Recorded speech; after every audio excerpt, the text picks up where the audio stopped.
therapy, therapy, therapy, therapy, therapy, therapy, therapy, therapy. Oh, hi.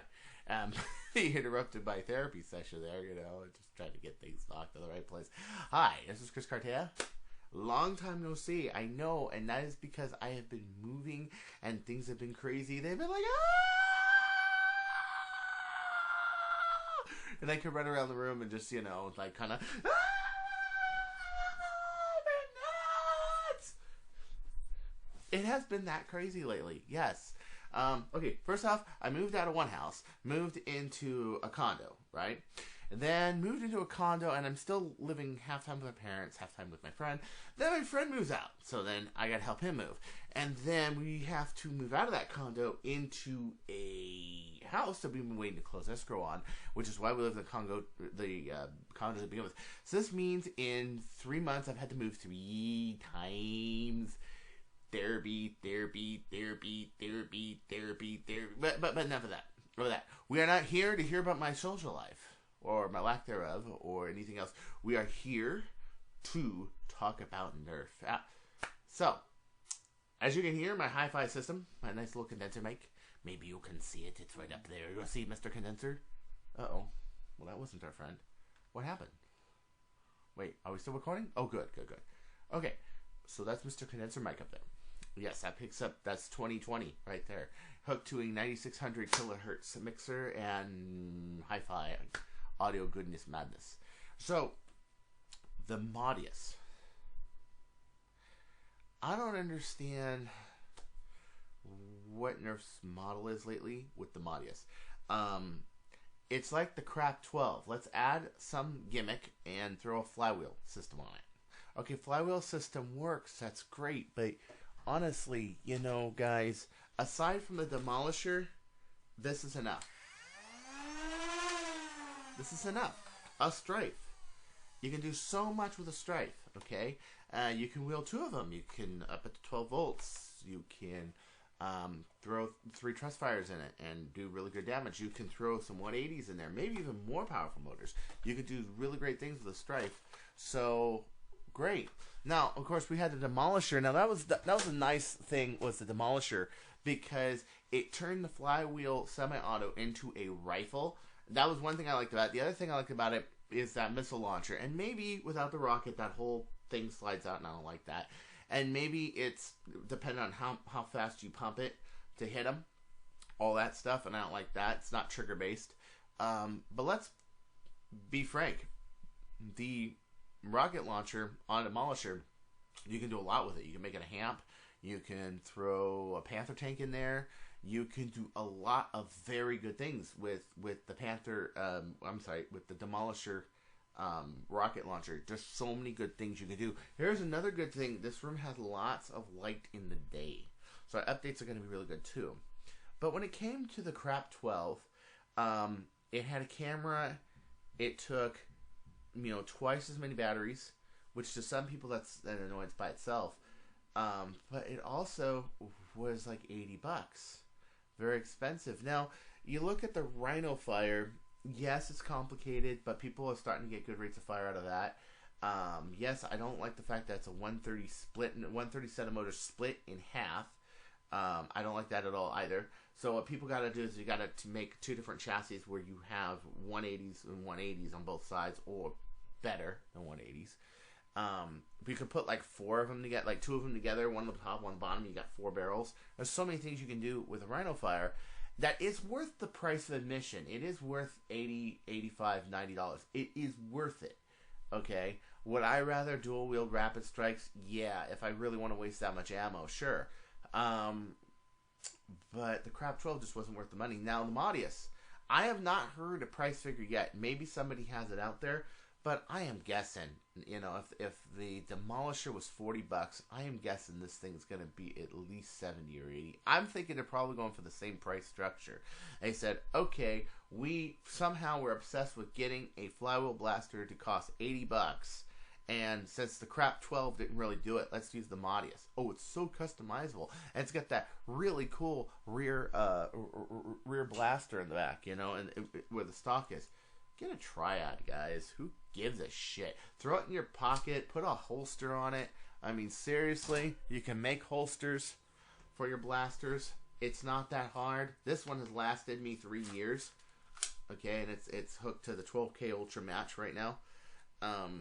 It's not that hard. The Sharpfire, even without the barrel attached, even without the, the stock to use the holster, it actually works in your belt, no problem. I mean, really works extremely well, and you can just put it right behind the belt, right in the back. Boom, ready to go. I'm seeing that the Sharpfire actually is capable of higher yields than you can possibly prime it with the handle that it has. And the one time I threw 27K on it, I actually broke the front of it. So this means that obviously we need a bolt to be put in. Like my friend Fujiro Roan, who is prototyping one right now. He's playing with the second Ultramatch prototype. He took it to a war. He told me a few things it needs to fire elite darts, this and that. And it's a Stefan world in the nick. I mean, it is. Not only that, but even in modded stock, I play with Stefan. So, basically, it's very good. Next month, I got the Sharpfire kit coming out, middle of next month. You want one? Yeah, let me know. You know, I'll do it. But it's basically gonna not be. It's gonna require some modding skills even to put in. Basically, what it is a barrel. Maybe an option to put an insert, a 1/2-inch insert on it. But there's another way where instead of putting it inside, locking it from inside, you can lock it up from outside. You could do both, but that requires an extreme amount of precision.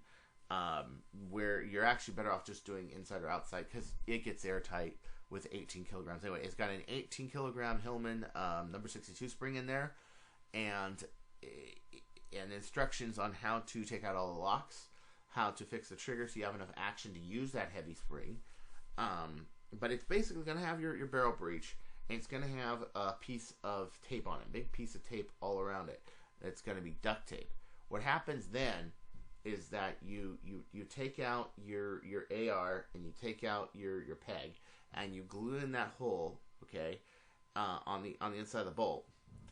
And okay, that's one day right there. The next day, you take this barrel, you put it in there all the way to the front, and then you apply glue to the back of it. Let it sit downward like this. Let it dry overnight.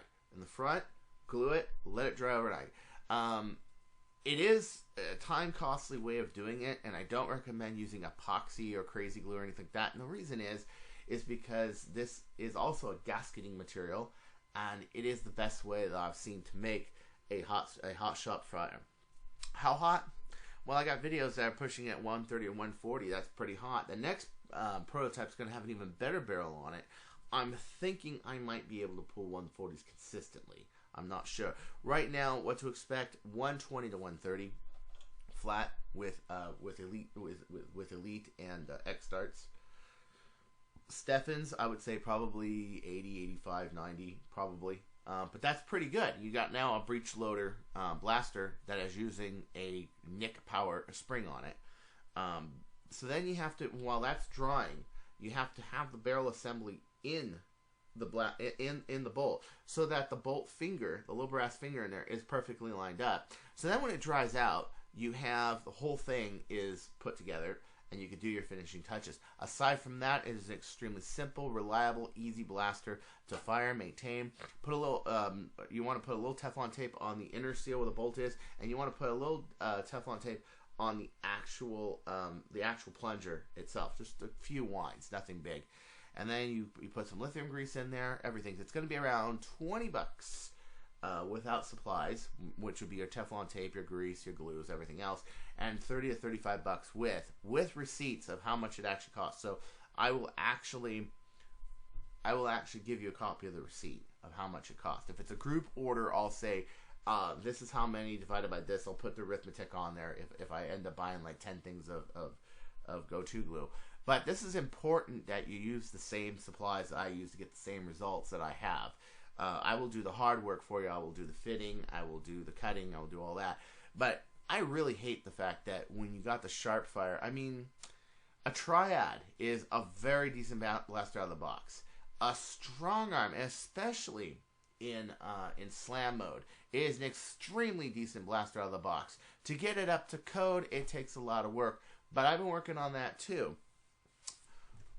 Lately.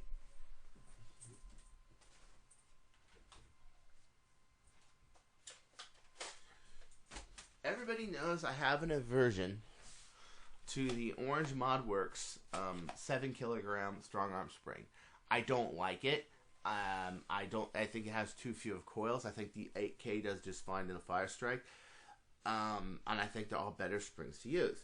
Well, my first Ultra Match prototype used 5 coils from a party popper, a large party popper. And if you haven't seen one of these party poppers yet, okay, when I'm talking about a large party popper, I am talking about this one. I am not talking about the 23-inch long cannon that can leave bodies. Okay, that actually I've heard reports of either the current ones or the earlier ones. Some people say it's the earlier ones, where if you turn it and you're point blank to somebody, it goes so fast that the edges of the Mylar can hit your skin and cut you. It's amazing, considering Mylar is not a very sharp material. It's a plastic. But this is it. You get them at Party City for about $2, just over $2. And there is an incredible 7-inch long, 9 active coil, 1.7 millimeter spring in there that is anywhere from 1 inch to 7/8 of an inch. I've seen variations of that. Try to get one that was 7/8 of an inch. That, of course, is going to be more yield. And they have an incredible strength to compression ratio because they have fewer coils in them, and they're very common to get. Now, I put one of these in a strong arm. I did have a couple problems. Number one, this now goes really far. Okay, you see that? It's tight. I like it, but now the piston is going too far to actually catch this properly. So I got to put, like, that's easy to fix. I got to go in, put some padding on the plunger head itself. Not a big deal. Not a big deal. Number two, it is outrageously powerful, and I got to throw brass barrels on it. I'm pulling probably 70, 75, 80 feet without brass. And it's incredible. That's the best I've ever seen on a strong arm. I mean, ever. Okay, and it's functioning just great. It's functioning fine. Everybody knows my aversion to revolver blasters, but this seems to be an exception. That seal is really tight because of the spring compression, and everything's working great on it. I put rear. I made, and my webcam cut out. Don't know why. Don't know why. Not pointing fingers, but I think it's Mr. Microsoft. No, actually, it's a Logitech mouse. Logitech mouse. And it's got a little red light on it. So it sits you, and like if you go like this, you can imagine laser beams go at somebody. You know, but don't. That's insane. So anywho, so yeah, I hate revolver blasters. I'd rather have something like this. And speaking of this, let's see. This month, I've got a few Starshot shells. I'm making another bird of prey with said spring and part of a Hillman 62. Now, let me show you what a Hillman 62 looks like. Okay. Hillman Group sells a lot of stuff to Lowe's and Home Depot, Ace Hardware, True Value. This is a Hillman 62. Now, you can't fit all of this in a Sharpfire, so you cut it down about 4 inches right there, and with that, you got your perfect 1.4 inches of closed space, and 18 kilograms with spring. This is really fascinating because ever since I've been working on the Ultra Matches since, I'd say the beginning of the second quarter of 2013, I have been fascinated by a single single spring that can do Ultra Match kind of power, can do 18K, and this is it. And now the Sharpfire has it. The problem was, of course, with the Ultra Matches that you only had 1 inch of dead space in there, 1 inch of solid space. So this means, of course, that it couldn't fire part of a Hillman 62. The Sharpfire, because it is using a plunger that looks like this. Actually, that is the exact plunger. And look, out of the box, it's even beveled right there. This is beautiful. What this does is this gives you another half an inch or so of clearance. So even if your plunger's right here and that's an inch away, you got another half inch. So you can put major heavy springs in here, and the coil length that adds up so quickly because these are so thick, the dead space, you now have much more spring clearance to put in on a Sharpfire kind of blaster. I am looking at these mechanisms very carefully, the ones that just are free like this. They're very beautiful. Sharpfire has potential. It's just out of the box. They made it suck. You just got to work with it. That's it. That's all. So for now, this is Chris Cartaya. See you later. Over and out. I'm going to do the fun processing of editing all this garbage. So anyway, take care. I think I got a better one. Therapy, therapy, therapy, therapy, therapy, therapy. Actually, it hurts more. Therapy, therapy, therapy, therapy. And it pulls up my hair. Therapy, therapy, therapy, therapy, therapy, therapy, therapy, therapy, therapy.